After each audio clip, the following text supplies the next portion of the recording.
Era obvio, sabía que el tiempo pasa y rápido, y por eso aprovechamos para hacer unas reformas en favor del pueblo.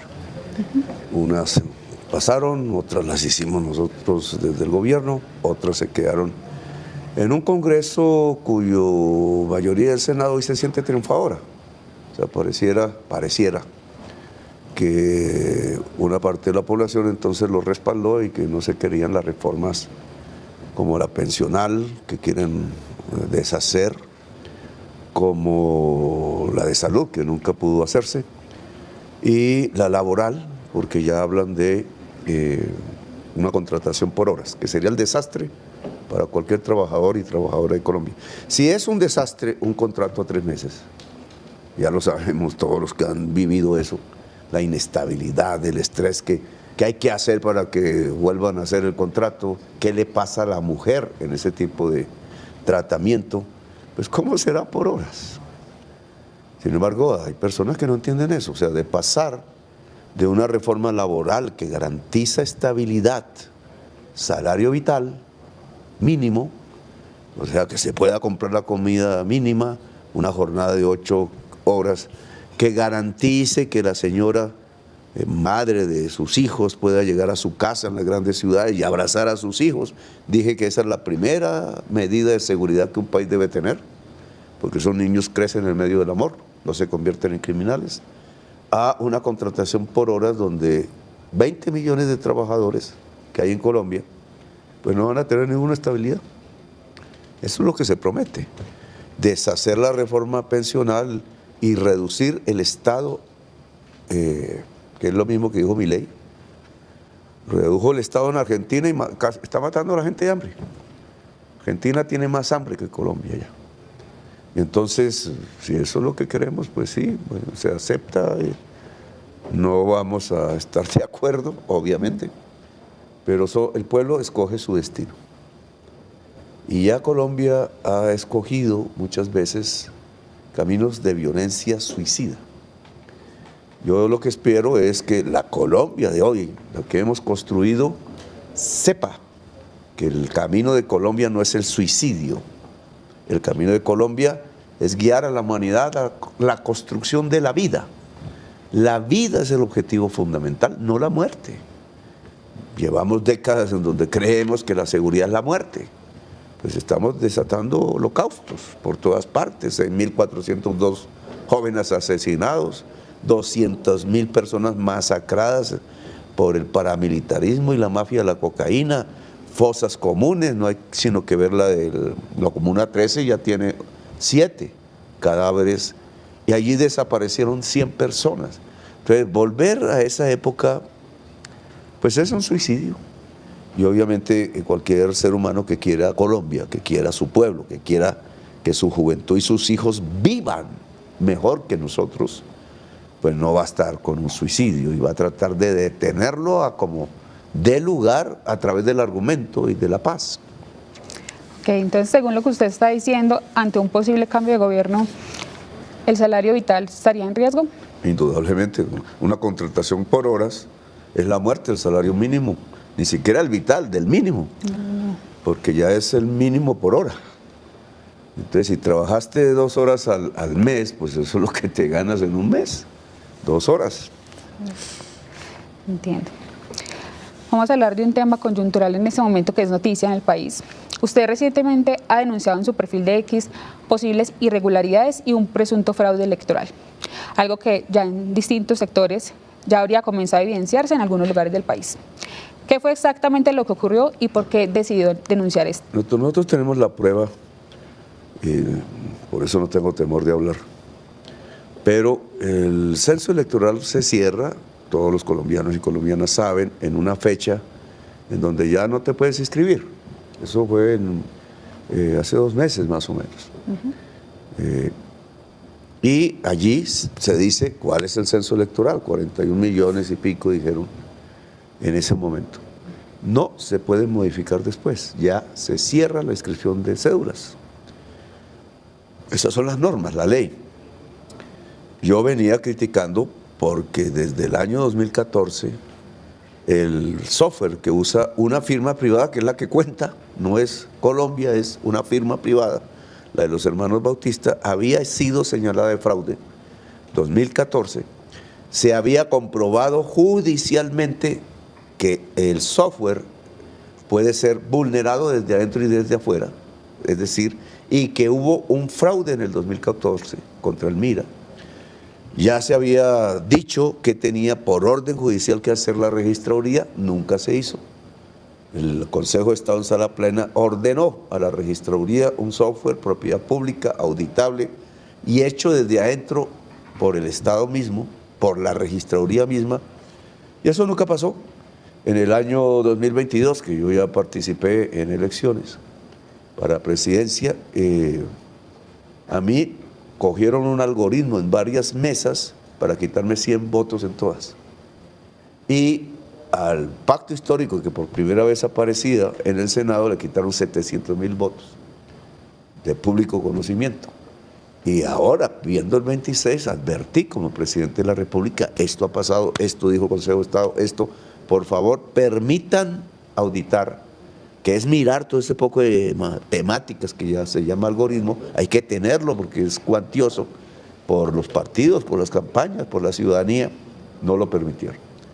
Bueno, nosotros sabemos con esa actitud que mucho tiempo después de cerrar el censo electoral, y exactamente 5 días antes del día de elecciones, entraron 3 veces los que tienen el control del software.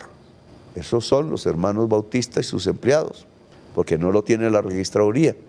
Y metieron 885,400 nuevas cédulas, personas, de donde aparecieron.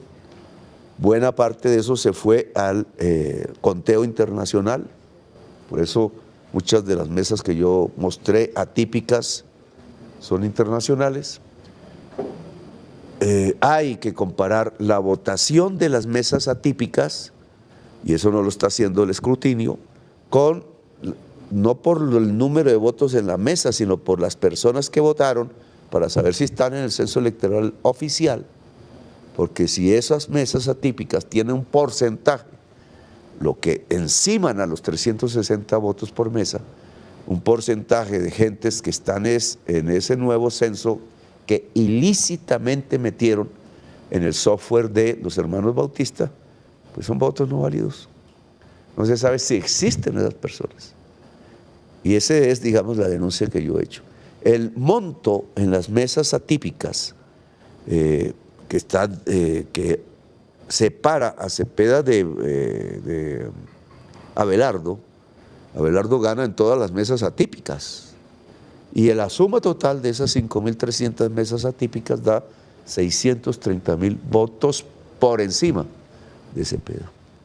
Si comparas con los datos oficiales que entregaron, pues es el total que le sacó de ventaja a Abelardo a Cepeda. Yo tengo la obligación de denunciar porque yo tengo la prueba de eso. Y eso es una orden de la Constitución. Le he pedido a la registraduría que haga el escrutinio como tiene que hacerse de esas mesas atípicas, que son 5,300. No lo ha hecho. Ya van a cerrarlos, es que no lo han cerrado, es decir, quieren pasar eso como si nada, como si el presidente de la República fuera un pobre pendejo. Taparlo, como hicieron el 19 de abril de 1970, metieron nuevas mesas, metieron nuevos puestos que no eran los oficiales, y metieron 885,400. Eso está en la sección Divipol del software de los hermanos Bautista. Tenemos donde se encuentra todo el camino, todo con exactitud. Y eso ya tendrá que investigarlo la justicia, pero es indudable que hubo un delito en el software de los hermanos Bautista. La Fiscalía General pues anda en alianzas, yo lo dije públicamente, pero una autoridad que será el Consejo de Estado, quizás, si logra un magistrado decente hacer la investigación a fondo como se hizo en el 2018, encontrará que no estoy mintiendo. El ilícito primero y probado es que modificaron el censo electoral. Aumentaron los puestos de votación y aumentaron las mesas de votación en una cuantía tal como la que acabé de escribir después y 5 días antes de elecciones, después de que se cerraron los datos en la registraduría. Es importante que todos los colombianos tengan claridad sobre este tema. Presidente, en distintos medios de comunicación y en sectores políticos ha surgido la especulación de que usted podría renunciar a la presidencia para enfrentar directamente una eventual campaña para Iván Cepeda. ¿De dónde nace esta versión y qué piensa usted sobre estas especulaciones? Bueno, pues, discúlpame, pero como vengo de Barranquilla, de una enorme manifestación y los cambios de clima me producen alergias, entonces toso, pero la pregunta, han dicho 2 cosas los medios en este día que pasó, sí, después de elecciones. Lo que he dicho está escrito, se pueden verlo ahí en mi X, para ver si digo mentiras. Primera mentira periodística, que Petro se va a poner al frente de la campaña de Cepeda, de donde sale que tengo que renunciar, obviamente. Yo lo que escribí es, me pongo al frente de la batalla por la vida. ¿Por qué confunden las palabras? La batalla por la vida es más allá de una campaña electoral. La batalla por la vida es que estamos a punto de caer en un abismo de muerte y de masacre. Cuando le dicen a medio país que va a destriparse medio país, ¿qué hace un presidente? ¿Le hace caso al procurador porque, uy, qué pena, no puede decir nada? No. Cuando le dicen a un presidente, es que a usted me lo llevo a la cárcel. ¿Y acaso un presidente puede llevar a la cárcel a las personas? ¿O son los jueces? Y ahí todo silencioso, ¿no? No le dicen dictador. Si un presidente lleva a la cárcel a cualquier persona, es un dictador. Porque asume las funciones del Poder Judicial, que yo nunca he hecho. Y entonces al que le decían dictador, ahora sí, tiene que callarse ante un ataque personal de un señor que se llama Abelardo de la Espriella, que fungiendo las funciones, todavía no ha sido elegido, todavía no se ha contado esto. Entonces va a decir que el presidente de la República, él lo pone preso, dictador. Y en el lenguaje de estas personas, de donde provienen, porque yo soy de Córdoba, hijo de campesinos y medianos propietarios, él es terrateniente. Yo conozco lo que son las... Y Córdoba sabe. Por eso en Córdoba él sacó 260,000 votos y el otro sacó 350,000. Y en el pueblo donde nació, Sahagún, 2-1 fue derrotado. ¿Por qué? Porque lo conocen, igual que yo. Él viene del medio paramilitar, él es defensor del paramilitarismo. Y los paramilitares aquí gobernaron y dejaron 200,000 muertos. Y todo ese tipo de seguridad pensado en la muerte, que lamentablemente muchos colombianos creen, pues nos llevó al holocausto, a 6.402 jovencitos fusilados, a masacres por doquier que yo denuncié en el Congreso de la República y por eso tuvo que exiliarse mi familia. Y entonces yo no sé qué es una amenaza que provenga de ellos. Claro, el señor me amenazó y en esos medios no es llevar a la cárcel. Él no puede, él lo sabe. Es asesinar. Y no solo al presidente, que claro, es uno de los líderes de la idea de que Colombia sea democrática y que haya justicia social. Eso es de lo que se quieren vengar. ¿Qué pasó? Petro denunció el paramilitarismo y sus relaciones con senadores y congresistas tradicionales, y el 35% por la Corte Suprema, no porque yo los llevé, fue a parar a la cárcel. Entre otros, todos los amigos de la Espriella. Y entonces ahora dice, los destripamos. ¿Qué es eso? La venganza, vendetta, como dicen los equifos italianos, la vendetta. En Colombia cuando hay venganzas, ya lo vimos a mediados del siglo XX, ya lo vimos a finales del siglo XX, a comienzos del siglo XXI, pues van dejando un reguero de cadáveres de gente humilde por todas partes.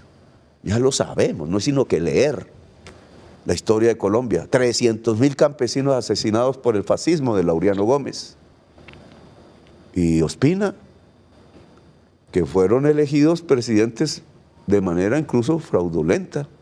Asesinaron a Gaitán. Comenzó la violencia. ¿Cuál es el resultado de acuerdo a la Comisión de la Verdad de la Iglesia Católica de ese periodo? 300,000 muertos. Y ahora en esta segunda oleada, a finales del siglo XX, década de 90 y principios del 21, 200.000 muertos. Y entonces vamos a repetirlo. Pues, ¿qué creen que va a pasar? Ni salario vital, ni bono pensional de los viejitos. Ahí está el listado de las instituciones del Estado que dicen que es la salida a la crisis fiscal, que ellos mismos produjeron por subir la tasa de interés del Banco de la República. ANT, Agencia Nacional de Tierras. ¡Ja! ¿Qué significa eso, hermanos y hermanas?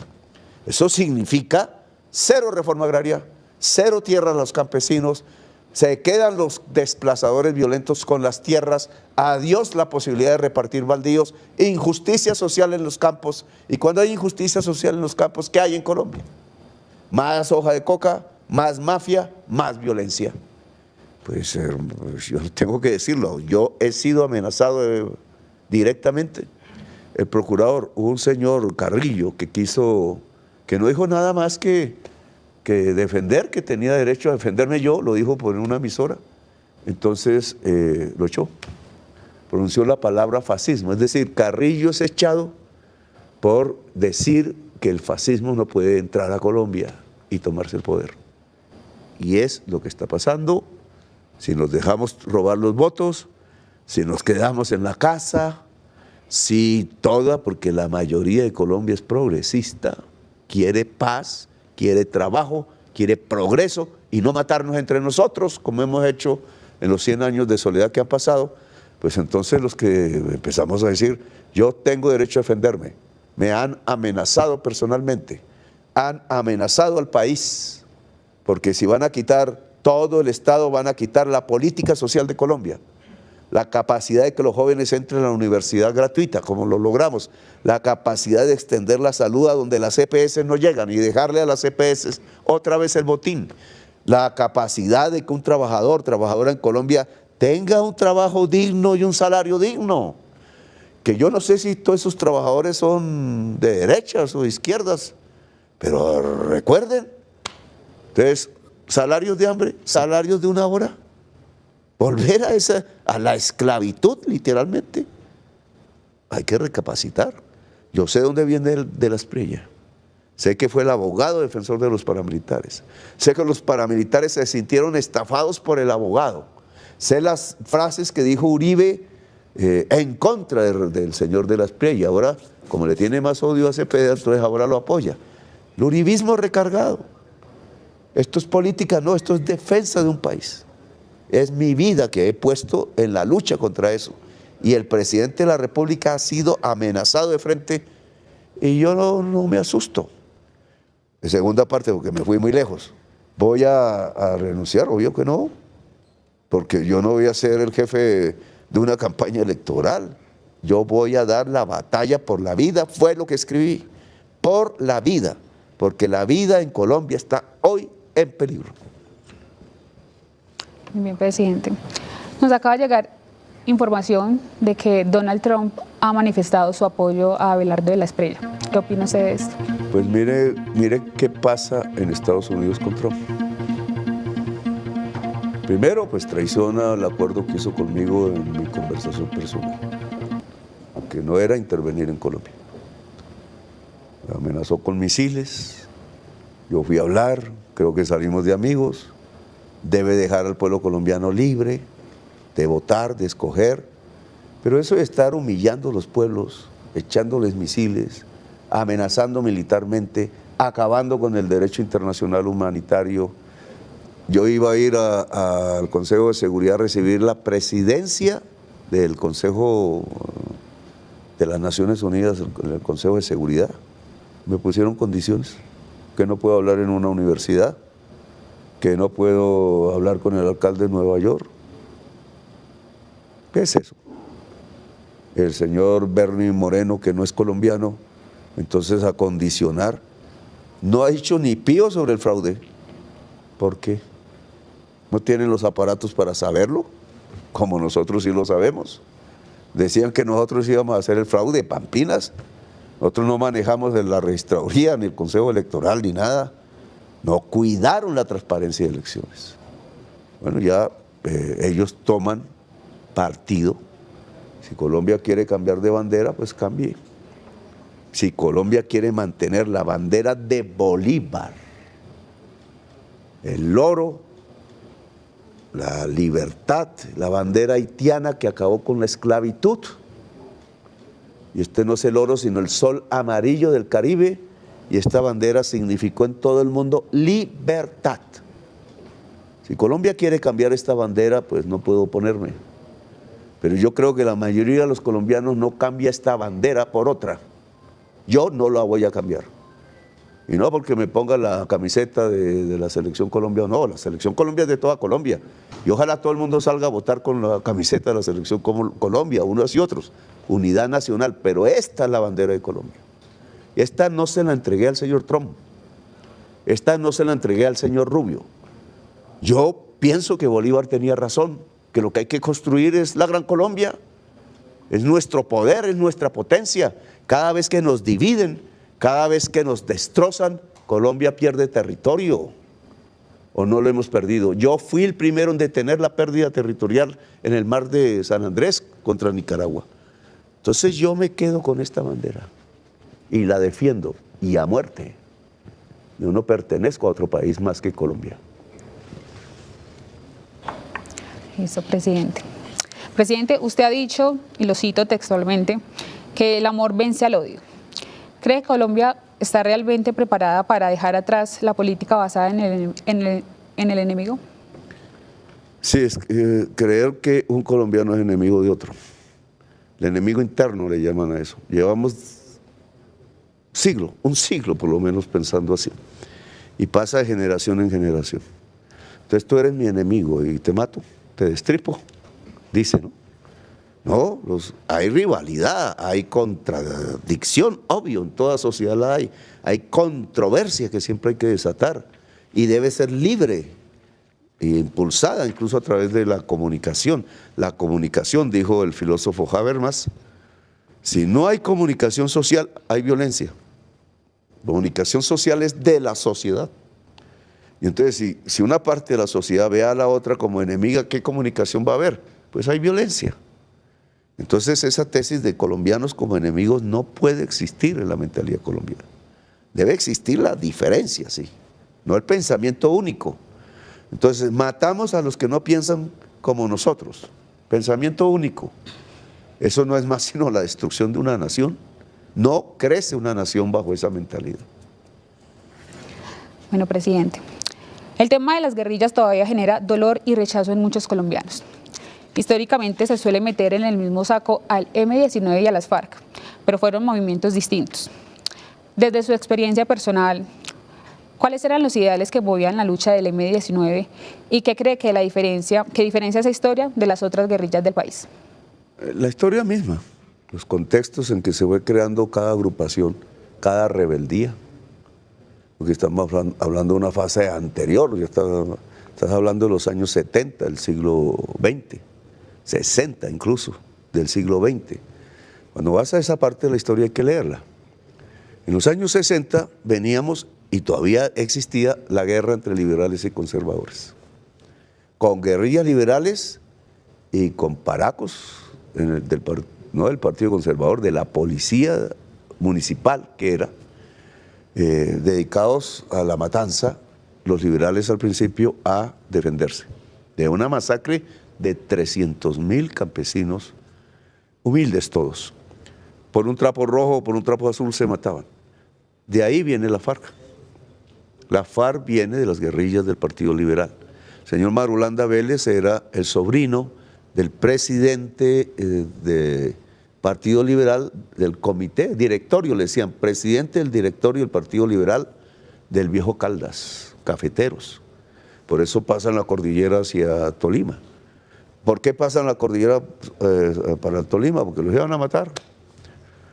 Y ellos eran liberales, vieron las violencias liberales y se fueron transformando en el tiempo en socialistas y después en la degradación que trajo el narcotráfico.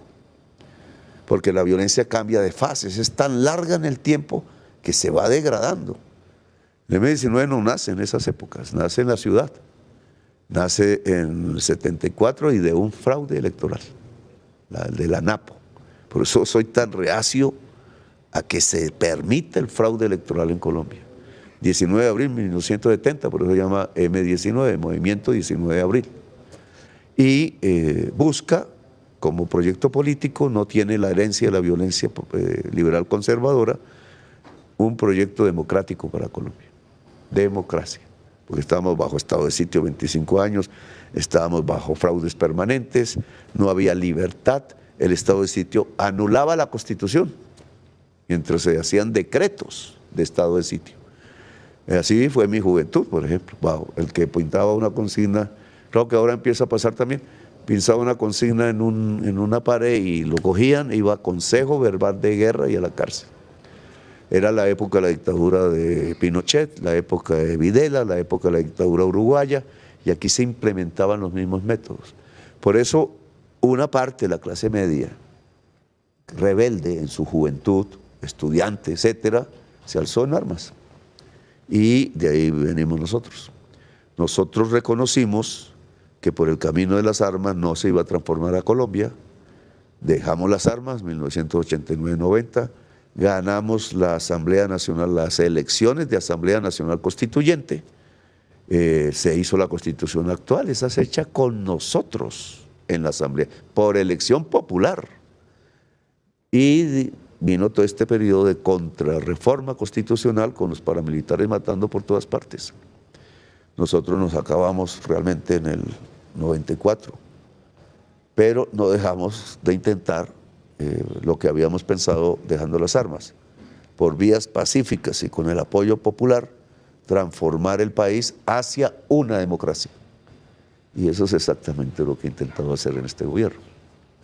Entonces, ya te he dicho que no vamos a renunciar a la presidencia, ya te he dicho que lo que voy a hacer es ponerme al frente de la batalla por la vida, de hacerle entender a la población lo que se va a perder, y no es solo el salario vital, no es solo el bono pensional, no es solo la reforma agraria, lo que se va a perder es mucha vida en Colombia. Si no variamos, si no salimos, si no logramos una enorme alianza por la vida, que como todos los pueblos que hubo en Europa, como todos los pueblos del Asia, como en nuestros pueblos del Cono Sur y de América Latina, siempre en el momento en que el fascismo va a tomarse al poder, se levantan. Y espero pacíficamente y espero una victoria de la vida en Colombia, no una victoria de la muerte. Bueno, presidente, hablemos un poco de los jóvenes. ¿Cuál cree usted que es hoy el mayor enemigo de la juventud? ¿La violencia, la desigualdad o la desesperanza? Las tres, porque se juntan, son sinónimos. Cuando la juventud se desesperanza, entra a niveles de violencia en algunas partes y entra el desespero, diría yo. Entonces no ubica salidas pacíficas y contundentes, eficaces. La juventud de hace 4 años que votó por mí venía de ser golpeada, ser asesinada, 3.000 jóvenes presos, golpes en los ojos, un gobierno cuyo ministro era Restrepo, que otra vez vuelve o quiere ser ministro, que prácticamente hundió en una crisis económica a Colombia de tal magnitud que el hambre se elevó al 40% del total de la población. 40. Y yo la he reducido ya en este momento al 30% y no, todavía no ha salido el dato. Esperaron los del DANE a que pasaran las elecciones. Pero creo que la caída va a ser aún mayor a finales del 2025, porque no mide este pedazo del 2026, sino hasta el año entrante. Ya no estaremos aquí. Pero es una caída sustancial del hambre reconocida, sustancial de la pobreza, sustancial de la extrema pobreza, un mejoramiento de las condiciones sociales del pueblo colombiano que no se había visto en la historia. No estoy hablando carreta, los números lo dicen, que no se había visto en la historia. Claro, eso no le gustó a los grandes apoderados y mafiosos de Colombia y se han llenado de dinero, porque ya hasta de Estados Unidos llega a la mafia colombiana. Y pues compran votos, hacen fraude, ya narré uno, e intentan tomarse de nuevo el poder. Yo digo que la sociedad colombiana no se va a dejar ganar. Y que la sociedad colombiana ya probó que son transformaciones sociales. Sin miedo lo hicimos, con toda la crítica de todos estos centros de poder. Pero sabe la sociedad colombiana que puede ser Colombia aún más justa, que más tierra se puede repartir a los campesinos, que más sedes universitarias se pueden abrir para la juventud, que mejores condiciones laborales se pueden poner a la mayoría de los trabajadores asalariados de Colombia y que el trabajo informal va ganando poder y capacidad de volverse formal, con pensiones, con salud, si en la línea que llevamos se sigue profundizando. También puede escoger el camino del suicidio. Presidente, volvamos un momento al tema de Abelardo, porque este anuncio que realiza Donald Trump estaría confirmando el Honduras Gate. Sí. Y el Honduras Gate es dinero para destripar el progresismo. Porque a un señor se le ocurrió la magnífica idea de que toda América Latina tiene que pensar de una sola manera. Y se le olvidó que la historia de América Latina es contrario a eso. Entiendo, presidente. Presidente, vamos a cerrar con esa pregunta. Uno de los debates más fuertes de su gobierno ha sido el tema de la salud. Finalmente la reforma no logró avanzar como se esperaba y muchos colombianos hoy sienten incertidumbre frente al sistema. ¿Qué cree usted que pasó políticamente y qué le responde a quienes sienten preocupación por el futuro de la salud en Colombia? Políticamente en el Senado los dueños de EPS compraron senadores, como ya está demostrado, y financiaron campañas políticas. E impidieron la mayoría en donde tocaba, que era la Comisión Séptima, y ahora el nuevo presidente del Senado liberal ni siquiera pone en discusión la apelación que hubo en ese momento para que se vote y siga. Entonces, en todo el periodo de debate, que es casi todo mi gobierno, vino la crisis de las EPS, no la crisis de la salud. Los indicadores de salud internacionales, fundamentales, mortalidad infantil, mortalidad materna, mortalidad por enfermedades crónicas de 30 a 70 años, que son los mayores factores, van bien, cada vez mejor. Las políticas que hemos hecho han mejorado la salud del pueblo colombiano. Ahora, las EPS van mal, porque ese sistema no sirve. La intermediación financiera, lo dijo, es un dominó. Nacieron 117 EPS, ya no quedan sino 17. Y no las liquidé yo, no he liquidado ninguna hasta ahora. Todas fueron liquidadas para que se salvaran de pagar sus deudas con los hospitales y clínicas, que es diferente a EPS. Todas fueron liquidadas por los gobiernos anteriores. El que más liquidó fue Uribe. Entonces, yo no he liquidado ninguna, pero van a quebrar, a menos que un ignorante se le ocurra decir que le paga la deuda que ellas tienen con el presupuesto público. En ese momento quiebra el Estado colombiano. Presidente, muchas gracias por brindarnos este espacio.